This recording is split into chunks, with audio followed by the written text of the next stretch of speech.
성경 말씀은 마태복음 24장 3절에서 8절까지입니다. 예수께서 감람산 위에 앉으셨을 때에 제자들이 조용히 와서 이르되 우리에게 이르소서 어느 때에 이런 일이 있겠사오며 또 주의 임하심과 세상 끝에는 무슨 징조가 있사오리이까. 예수께서 대답하여 이르시되 너희가 사람의 미혹을 받지 않도록 주의하라. 많은 사람이 내 이름으로 와서 이르되 나는 그리스도라 하여 많은 사람을 미혹하리라. 난리와 난리 소문을 듣겠으나 너희는 삼가 두려워하지 말라. 이런 일이 있어야 하되 아직 끝은 아니니라. 민족이 민족을, 나라가 나라를 대적하여 일어나겠고 곳곳에 기근과 지진이 있으리니 이 모든 것은 재난의 시작이니라. 아멘. 감사합니다. 은혜로운 찬양도 감사합니다.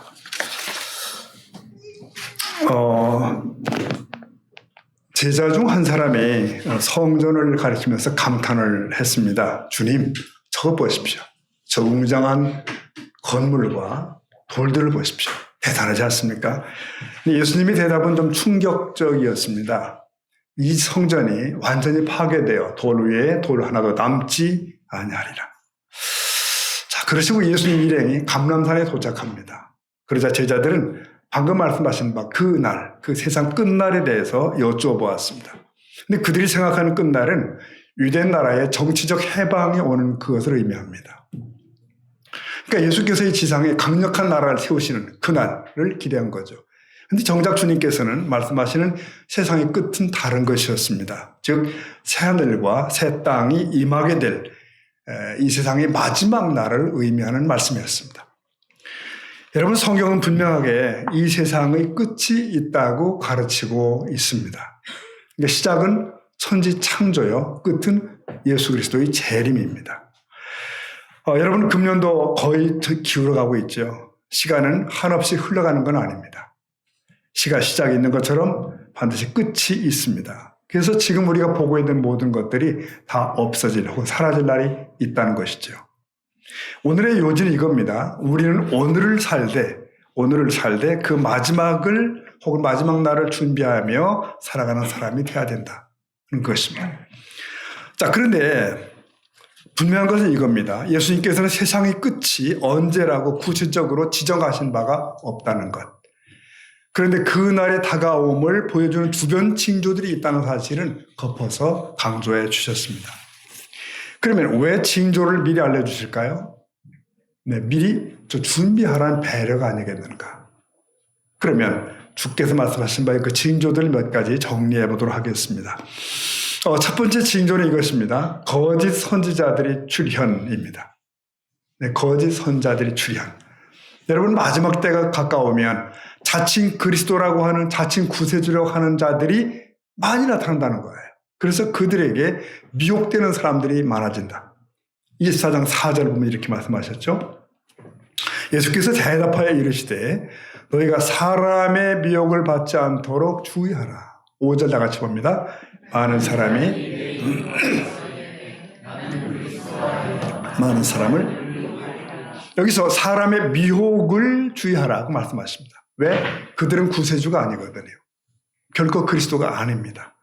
그러니까 예수 외에 구원의 길을 너희에게 주신 바가 없다고 성경은 얘기합니다. 그럼에도 거짓 그리스도들과 이단들이 잘못된 길로 이끌려 한다는 것이죠. 그때 정신을 바짝 차려라. 미혹을 당하면 특히 말씀에 대한 지식과 분별력이 없는 자들이 혼미케 됩니다. 그리고는 끌려가서 멸망케 되는 거죠. 여러분, 통계해 보니까 2000년대에 들어오면서 자신을 메시아라고 주장하는 사람들이 세계적으로 증가하고 있대요. 전 세계적으로 얼마 될까요? 1,500명 이상이랍니다. 메시아가. 이 가짜들을 진짜 구세주를 믿고 추종하는 신도의 숫자가 1천만 명을 넘는다는 통계가 있더라고요. 그러면 우리 한국의 경우는 어떨까요? 우리 한국은 지난 2020년도를 기준으로 따져보면 자신을 하나님이라고 주장하는 사람이 약 20여 명이 됩니다. 20여 명. 자신을 재림주라고 자처하는 자들이 50명이 넘어요. 그런데 이들을 따르는 신도들이 있다는 거죠. 그 숫자가 우리나라 안에도 수십만 명이 된다는 얘기가 있습니다. 여러분, 그런 면에서 참 조심해야 되겠다. 우리 주위에는 수많은 미혹자들이 맴돌고 있는 것입니다. 두 번째 징조, 오늘 주께서 말씀하신 바, 그것은 두 번째 징조, 뭘까요? 네. 민족과 국가 간의 분쟁입니다. 그게 잘못 나왔는데요. 민족과 국가 간의 분쟁. 지난 주 중에 여러분, 제가 참 해외 수련을 다녀오면서 금요 새벽에 여기 도착을 했거든요. 근데 항공기 창으로 이렇게 내려다 보이는 그 고요함, 새벽이니까요. 아직 세상은 노곤하게 잠들고 있더라고요. 야, 이거 오늘날 세상의 영적 상태가 이런 게 아닐까 하는 생각이 번쩍 들었습니다.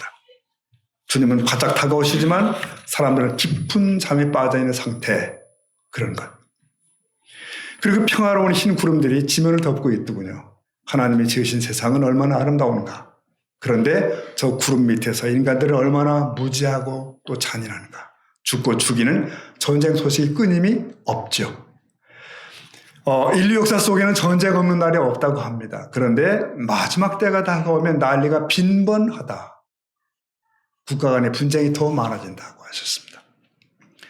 24장 6절에 보니까 6절 보였죠? 같이 봅니다. 시작. 난리와 나의 소문을 듣겠으나 너희는 삼가 두려워하지 말라. 이런 일이 있어요. 네, 한마디로 말하면 전쟁 소식이 들려오리라. 우리는 뉴스 때마다 전쟁 소식을 듣고 있습니다. 우크라이나 전쟁이 계속되고 있었는데 지난 10월 7일 새벽이죠.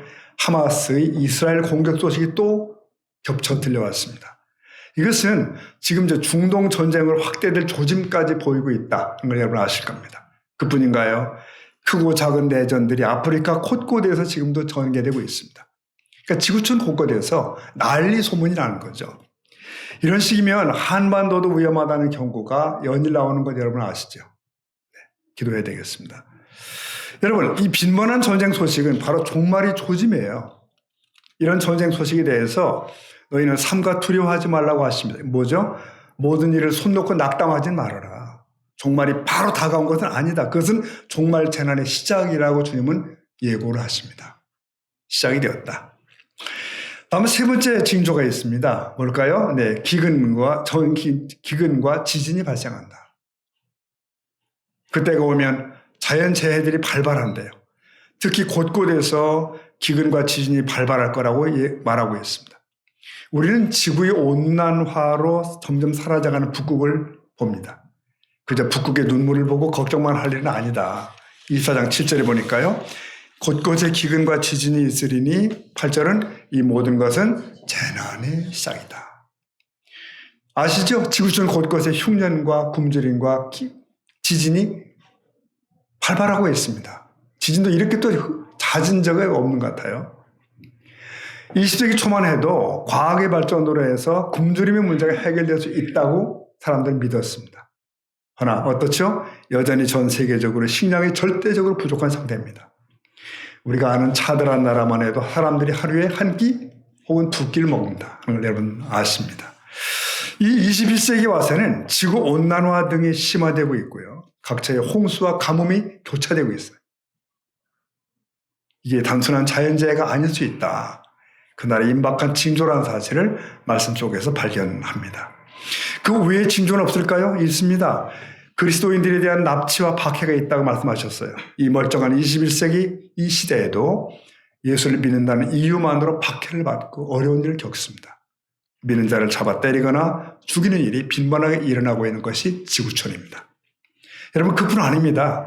이상한 일들은 교회 밖에서만 아니라 이제는 교회 안으로도 이상한 일들이 벌어진다는 말씀을 하셨어요. 즉 위선적으로 신앙생활을 하는 사람들이 많아지는 시대가 온다는 거죠. 24장 12절에 보니까 이렇게 되어 있어요. 12절 같이 봅니다. 불법이 성함으로 시가지. 여기서 불법은 뭘까요? 겉으로는 깨끗한 듯 하지만 속에는 위선이 가득한 이 바리새인 같은 사람들을 가리켜서 불법의 자들이라고 그랬습니다. 그러니까 겉으로는 종교 생활을 하지만 실제로는 하나님과 상관없이 살아가는 사람들이 그렇게 많아진다는 거죠. 그런 자들이 말세에는 급증한대요. 예수를 믿는다고 하지만 하나님에 대한 관심과 사랑이 완전히 식어져가는 시대에 들어와 있는 거죠. 예수님은 이렇게 여러 가지 징조들을 말씀해 주셨습니다. 자, 그런데 여기서 우리가 명심할 것이 있습니다. 36절에 보니까 주님 이렇게 말씀하셔요. 그러나 그렇지만 그날과 그때는 아무도 모르나니. 얼마나 몰라요? 천사들도 모르고 아들도 모르고 오직 아버지만 아신다. 그러니까 징조는 알지만 막상 그날 그 시각은 모른다. 예수님 자신도 그날이 언제일지 모른대요. 놀랍지 않습니까, 여러분? 그날은 천지를 주관하시는 그분, 즉 성부 하나님의 권한이랍니다. 그리고 이것은 하나님의 배려예요. 왜? 만일 종말 날짜가 공포되어 버렸으면 어떻게 되나요? 세상은 돌아가지 않겠죠. 운영될 수가 없겠죠. 모든 것이 혼란에 빠지겠죠. 그런데 여러분 기억할 것이 있습니다. 우리 주님은 자신이 다시 오시는 그날 어떤 일들이 일어날지를 또 생생히 말씀하셨어요. 예를 들면 이런 거죠. 두 사람이 밭에 나가서 일하고 있습니다. 일을 한참 하는데 어떤 일이 일어나는가? 한 사람은 데려가지고 한 사람은 그 밭에 그냥 버림을 당할 것이다. 또 두 여자가 맷돌을 갈고 있다는 거죠. 근데 그날이 이르면 한 여자는 데려가고 한 여자는 버려두면 갈 것이다. 이게 모녀 간 일일 수도 있고요. 자매 간 일일 수도 있습니다. 얼마나 황당해요. 이렇게 말씀하신 다음에 주님은 다음과 같이 이르셨습니다. 24장 42절에 보니까 때문에 그러므로 어떻게 해요? 깨어있으라. 어느 날에 너희 주가 임하는지 너희가 알지 못함이라. 44절 마찬가지죠. 이러므로 너희도 준비하고 있으라. 왜? 생각지 않은 때에 인자가 오리라. 이 말씀들을 요약하면 이거죠. 그날이 언제일지 모른다. 나도 모른다. 그러나 그날이 반드시 임할 것이다. 그러면 깨어있어야 한다. 준비해야 된다. 라고 말씀하십니다. 자, 우리 주님께서는 깨어있어라고 말씀하십니다. 준비하라고 말씀하셔요. 그런데 깨어있다는 것이 무슨 뜻일까요? 깨어있다. 잠자지 않는다는 것일까요? 어떤 사람처럼 하루에 4시간만 자라는 말씀일까? 아니면 성경을 계속 암송하라는 말씀일까? 혹은 매일 일정 기도 이상의 기도 분량을 채우라는 말씀일까요? 어느 부분은 일리가 있습니다. 어쨌든 우리가 뭔가 일반인들과는 전혀 다른 행위를 해야 된다는 생각들을 하게 되는데 여기 문제가 생깁니다. 여러분 이 주제가 나오면 가장 먼저 떠오르는 사건이 있잖아요. 92년도에 있었던 다미 선교회의 휴거 소동 다 잘 아시죠? 그들은 날짜를 지정했죠. 예수님도 모른다는 날짜를 그들은 알았어요. 그리고 지목한 거예요. 그게 10월 28일 지금 종말을 맞는다고 했습니다. 그러니 직장인들은 일터를 버리고 학생은 공부를 포기하고 재림을 준비하라고 그랬어요. 책들도 발간했고 임박한 휴거를 대비하라. 그래서 집을 버리고 어떤 이들 기도원으로 올라가고 재산을 팔아서 하나님께 바치고 오라고 그렇게 얘기했다니까요. 제가 아는 이는 직장에 정식으로 사표를 내서요. 휴거 준비하기 위해서. 카운트다운이 시작됐기 때문에 밤낮으로 자지 않고 기도하고 찬송하자. 깨어서 그날을 맞이해야 된다. 그랬죠. 여러분 중에도 생생히 기억하는 분들이 있을 겁니다. 근데 여러분 그날은 어때요? 아무 일도 없었습니다. 그래서 그 이단과 함께 기독교 전체가 사회에서 비난을 받게 됩니다. 원수 마귀가 기대하는 것이 그런 것이 아닐까 싶어집니다. 자, 예수님의 재림을 준비한다는 것은 그런 것이 아닙니다. 그럼 종말을 준비하는 방법은 뭘까요? 어떻게 재림을 준비해야 되는 것일까? 예수께서는 그날과 그때를 아무도 알지 못한다라고 하시면서 깨어있으라고 거듭 말씀하십니다. 어떤 것이 깨어있는 것인가? 이 종말 예고는 마태복음 24장에서 25장으로 그냥 이어집니다. 거기에는 4가지 비유의 말씀이 이어집니다. 이 비유를 잘 살펴본다면 깨어있는 것이 무엇인지 그리고 준비하는 것이 어떤 것인지를 알 수가 있습니다. 자, 깨어있으라는 말씀하신 뒤에 예수님은 몇 가지 비유 말씀을 남기십니다. 첫 번째 비유가 42절 이하에 나오는 악한 종 얘기잖아요. 주인이 종에게 일들을 맡기고 먼 길을 떠났다. 얼마 후 돌아와 보니까 종이 제대로 일을 하지 않더라. 그래서 그 주인이 종을 혼냈다. 그 내용. 그리고 이어지는 비유가 두 번째 비유가 열처녀 비유였죠. 모두가 신랑이 올 걸 알았다는 거죠. 신랑을 맞이하기 위해 5처녀는 기름을 준비했고 그러나 나머지 5은 안 했다는 거예요. 이 열처녀의 비유가 있은 뒤에 주님이 이렇게 결론을 냈습니다. 마태 25장 13절 보니까 그런즉 깨어있으라. 왜? 너희는 그날과 그때를 알지 못하기 때문이다. 예수님은 이 위 두 비유를 말씀하시면서 깨어있어야 된다고 강조하십니다. 그런 뒤에 이어지는 비유가 2개 더 있어요. 달란트 비유 뒤에는 양과 염소를 구분하는 비유가 있습니다. 여러분 오늘 이 시간 이 네 가지 좀 비유를 조금 멀리서 살펴보도록 하겠습니다. 우선 그 첫 번째 주어진 이야기는 아까 말씀드린 종에게 이 일을 맡기고 갔다가 돌아온 주인의 얘기입니다. 여기서 초점은 주인이 더디 오리라고 생각했던 이 악한 종들에게 있어요. 이 종들은 동료들을 때리고 술 친구들과 더불어 먹고 마시면서 그렇게 시간을 낭비해요. 그런데 생각지 않은 시간에 주인이 도착한 겁니다. 그들이 예상치 못했던 시각에 오신 거예요. 주인은 이 종을 엄히 때리고 벌을 내렸다. 이 비유의 말씀이 지목한 핵심은 뭐죠? 종들은 주인이 더디 오리라 생각하고 살고 있었다는 그 얘기예요. 네. 그리고 이어지는 내용이 열 처녀 비유입니다. 10명 모두가 신랑을 맞이하려고 준비를 하고 있었습니다. 그러나 정작 신랑이 도착했을 때는 기름을 충분히 준비하지 못한 여인들이 있었어요. 이들 5 처녀는 기름이 있기는 있었는데 부족했습니다. 그래서 기름을 구하러 나갔다가 결국 잔치에 배제되는 불운을 겪게 되죠.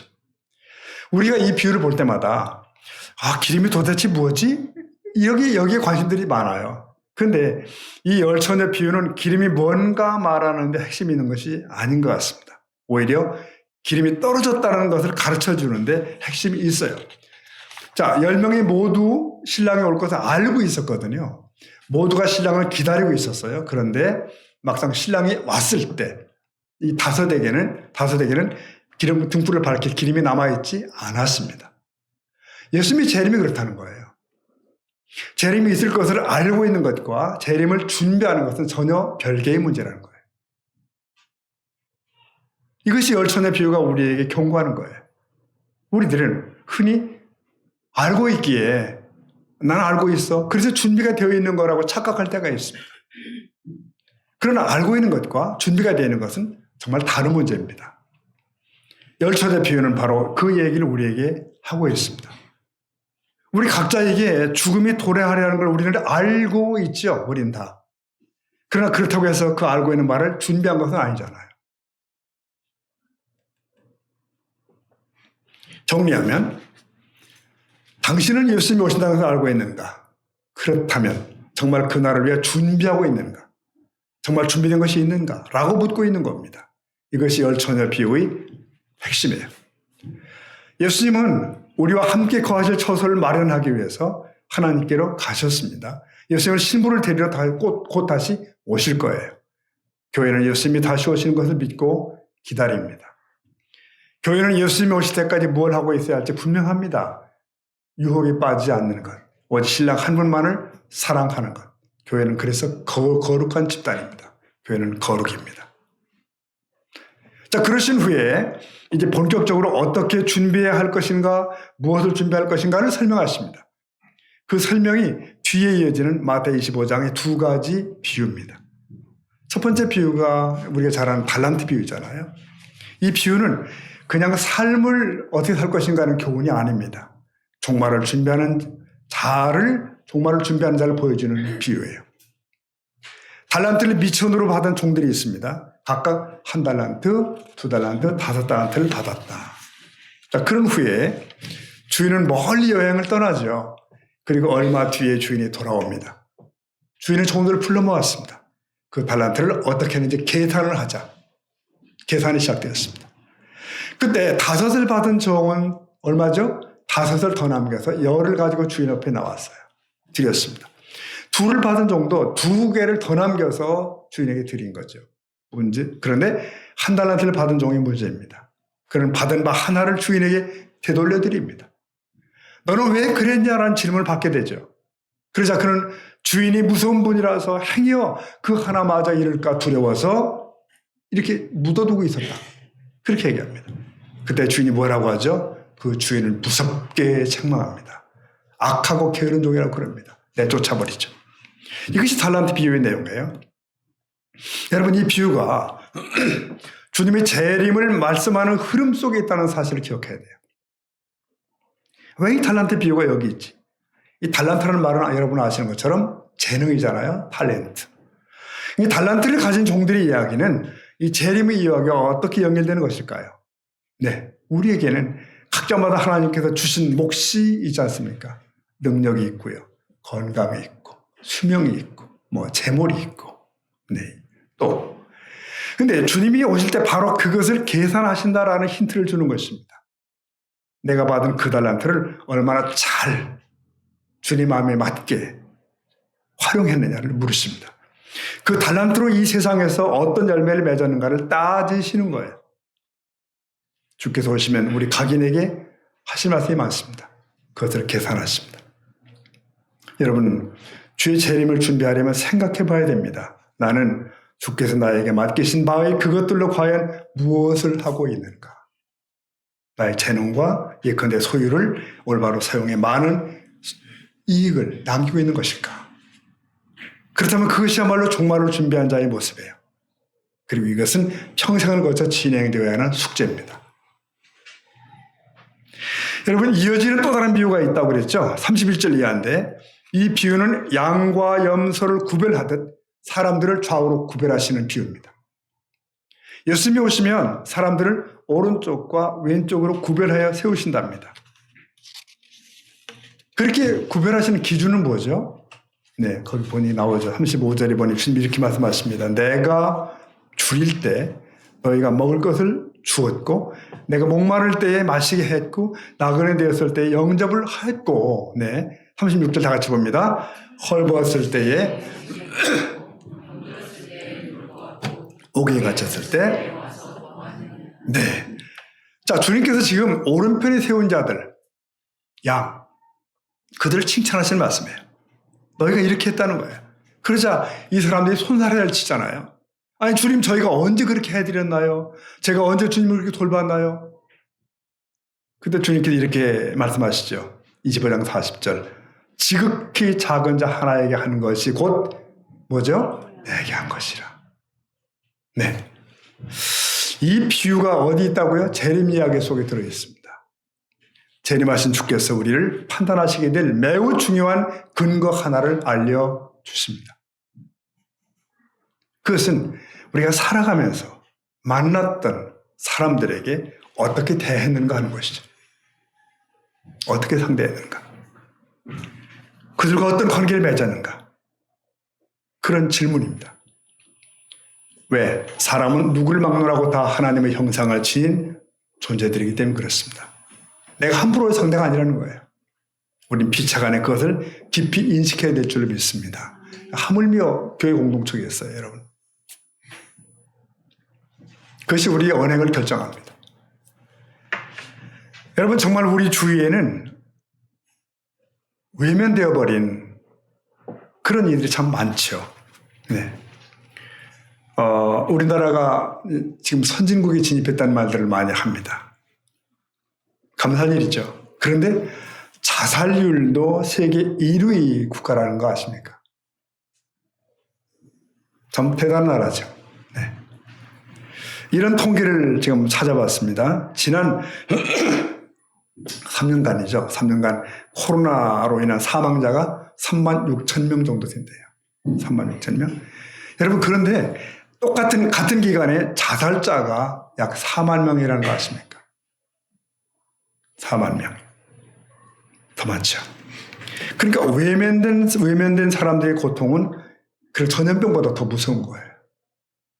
주님은 그들을 지극히 작은 자라고 그러십니다. 지극히 작은 자. 사회적 불안과 우울감이, 실패감이, 좌절감이 노인에서 젊은 층까지 확대되고 있습니다. 이게 바로 시대적인 재난이 아니고 뭘까?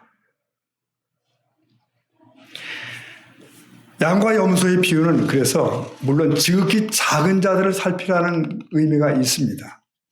근데 사실 그 이웃이라는 것을 더 넓은 시각으로 봐야 되지 않겠나. 즉, 내가 만나는 모든 관계에서 이 질문을 던져야 한다는 것입니다. 이 본문의 말씀을 보다가 어떤 이가 그렇게 고백을 했습니다. 아, 그래. 담 밖에 있는 이들도 내 이웃이지만 집 안에도 이웃이 있구나. 내 아내도 내 이웃이고 자식들도 내 이웃이고. 여러분, 내가 만나는 모든 사람을 내가 어떻게 대하는가? 우리 주님께서는 그것을 묻고 계십니다. 달란트 비유의 종들이 각기 주어진 것을 평가받았듯이 말이죠. 이제 나에게 보내어졌던 사람들에게 나는 어찌했는가를 평가를 받아야 된다는 것이죠. 그래서 길에서 강도 만난 자를 도운 사마리아인이 칭찬을 받는 겁니다. 스쳐 지나갈 뻔했던 이웃인데 선을 행한 것이죠. 오늘 내 곁에 붙여주신 사람들, 그 이웃들을 어떻게 대했냐고 물으시던 주님, 그 주님의 삶은 어떠셨을까요? 로마서 5장 8절 보니까 이런 말씀이 있죠. 우리가 아직 죄인 되었을 때에, 읽어봅시다. 그리스도께서 우리를 위하여 자기 사랑을 확증. 근데 여기 우리를 죄에서 구원하신 하나님, 주님의 큰 원리가 담겨 있는 것 같습니다. 주께는 주님 앞에 우리는 이웃이었습니다. 잡쓸모없는 이웃이었습니다. 근데 우리 주께서는 가난한 자에게 그저 옷가지 하나 던져주신 것을 끝나지 않았다는 거죠. 주님 자신의 목숨을 우리를 위해 내어주셨다. 모든 것을 이웃을 위해 내어주셨다. 그것이 십자가의 원리죠. 그 사랑으로 인해서 우리는 영원한 생명을 얻은 줄로 믿습니다. 자, 그렇습니다, 여러분. 예수님은 자신의 소명을 그렇게 완전히 이루어내신 분의 샘플이기도 해요. 아버지께서 하라고 하신 일을 이 땅에 머무는 동안 완성하셨다고 볼 수 있죠. 요한 17장 4절을 보면 그래서 주님은 이런 말씀을 하셔요. 아버지께서 내게 하라고 주신 일을 내가 이루어 아버지를 이 세상에서 어떻게 해요? 영화롭게 했다. 이렇게 말할 수 있는 분이 누가 더 있겠어요? 부족하지만 우리도 주님 앞에 서는 날 아버지께서 내게 맡기신 일들을 다 이루었습니다. 아버지 이름을 영화롭게 했습니다. 라고 고백할 수 있는 우리 모두가 될 수 있기를 축복합니다. 아멘. 여러분, 우리는 인류의 종말이 오는 것을 압니다. 네, 알아요. 그런데 이 거대한 종말뿐만 아니라 개인적 종말도 있다는 것도 아시죠? 뭐가 먼저 올지는 모르겠어요. 1년에 1억 명의 사람이 죽어간답니다. 1억 명 정도. 지구촌에서. 작년에 세상을 떠난 1억 명에게는 더 이상의 기회가 말소가 된 거죠. 주님 앞에 섰다는 겁니다. 마찬가지 그날에 우리 각자는 모두 하나님의 심판대 앞에 서겠죠. 그때 우리가 무엇을 내놓을 것인가? 주께서 요구하시는 바 그날을 준비하는 일은 여러분 매우 현실적입니다. 무슨 말이냐면 우리에게 시간을 주셨고 공간을 주시고 사람들을 주셨기 때문이에요. 여기서 우리는 그날을 그렇게 준비하는 것입니다. 이 공간, 이 시간에서. 이 사람들과. 종말의 준비는 먼 곳에 있지 않습니다. 내가 태어난 삶의 목적을 이루어 가려는 것입니다. 나에게 주신 사람들을 진심으로 또 사랑하는 것이고요. 자, 오늘 말씀을 이렇게 정리하겠습니다. 사람들은 말합니다. 이 시대를 말세지말이라고 합니다. 그러니까 말세 기간 중에서도 완전 끄트머리라는 그런 뜻이죠. 여기서 안 믿는 사람들도 그렇게 얘기합니다. 말세야 하고 말세지말이야. 자, 그렇게 말은 하지만 많은 사람들이 사실은 눈앞의 현실에만 분주합니다. 그게 몽롱한 거예요. 몽롱. 그저 가정사, 직장일, 친구들과의 이런저런 만남들, 이런 것들을 가득한 달력을 만들어 놓고 수많은 일정들을 채워놓습니다. 근데 여러분, 중요한 삶의 원리가 있잖아요. 중요한 일과 급한 일을 구별해야 된다. 중요한 일과 급한 일은 다르다는 거예요. 우리 눈앞의 일들은 다 급한 모습으로 와요. 하지만 정말 중요한 일이 아닐 수도 있다는 것을 기억을 하셔야 됩니다. 우리 시대에 우리가 신앙을 바로 지키는 일, 주님의 재림을 바라보며 준비하며 사는 삶을 사는 일, 이런 일들은 급하지 않은 듯이 보이죠. 여기 함정이 있는 것입니다. 그러나 이 일은 사활을 걸 만큼 사실은 중요한 일이거든요. 중요한 일은 급한 일보다 앞에 두어야 합니다. 나의 영혼을 가르는 그 일이 어느 한순간에 다가올 수 있기 때문이에요. 그 지혜가 있는 저와 여러분 되기를 축복합니다. 여러분, 오늘도 예배를 위해 오신 여러분 잘 하셨습니다. 우리 영적으로 다시 깨워서 이 예배실 다시 나와서야 되는 거죠. 아, 예수 재림은 뜬금없는 소리야. 여러분, 그렇지 않습니다. 징조가 확연하고 지금은 자다가 깰 때가 분명합니다. 주님을 사모하며 주어진 일에 최선을 다하고 열심히 있는 믿음 생활을 해야 합니다. 열심을 품고 주를 섬기며 모이게 힘써야 되는 것입니다. 여러분, 지구상의 미전도 종족의 숫자가 급속히 적어지고 있다네요. 분명히 이 시대는 말세 지말이 맞습니다. 세상 유혹에 빠지지 말고 하늘의 소망을 가지고 복되게 살아야 될 줄 믿습니다. 더 나아가 복음 안에 살면서 이 복음을 전파하면 더 좋겠지요. 자, 마태 24장 14절 말씀 읽고 마치도록 하겠습니다. 14절입니다. 시작. 이 천국 복음이 증언되기 위하여 온 세상에 전파되리니 그제야 끝이 오리라. 아멘.